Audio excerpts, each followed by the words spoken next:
Good morning students. आज मैं आप लोगों को 9th क्लास में पाठ्य पुस्तक में जो पढ़ना है उसके बारे में बताती हूँ।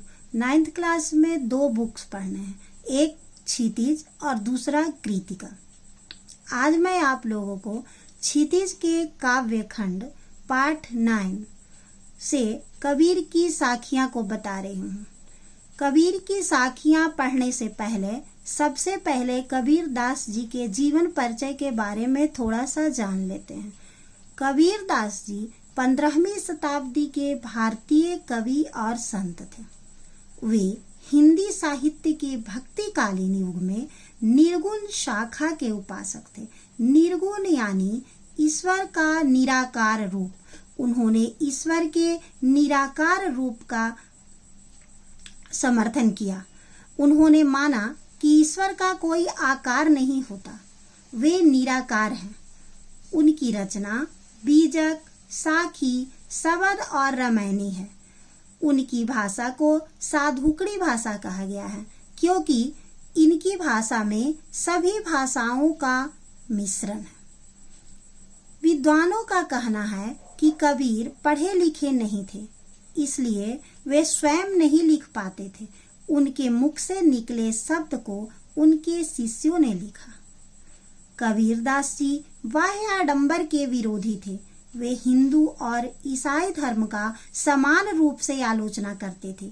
यद्यपि वे एक जुलाहा थे, फिर भी वे राम और रहीम को समान मानते थे। वे अहिंसा, सत्य, सदाचार आदि गुणों के प्रशंसक थे।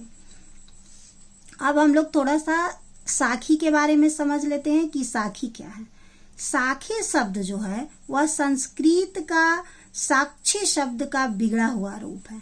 इस शैली का प्रयोग धर्मोपदेश के लिए किया गया है।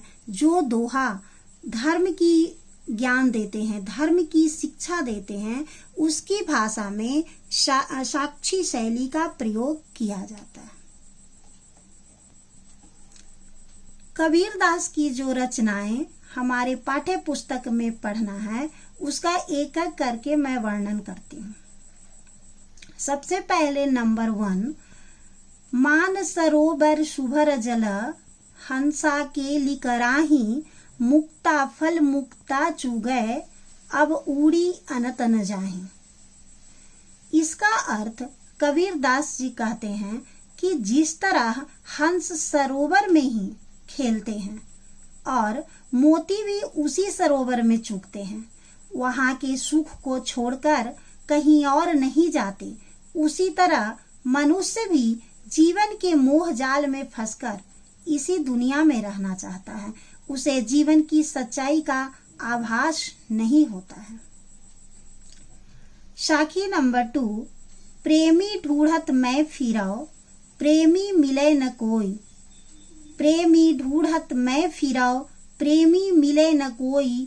प्रेमी को प्रेमी मिले सब विष अमृत होई। इसका अर्थ कबीर दास जी ने कहा है कि संतों की संगति बहुत मुश्किल से मिलती है।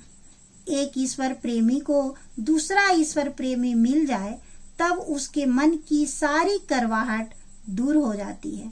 वे अपने वचनों से एक दूसरे के हृदय को तृप्त कर देते हैं।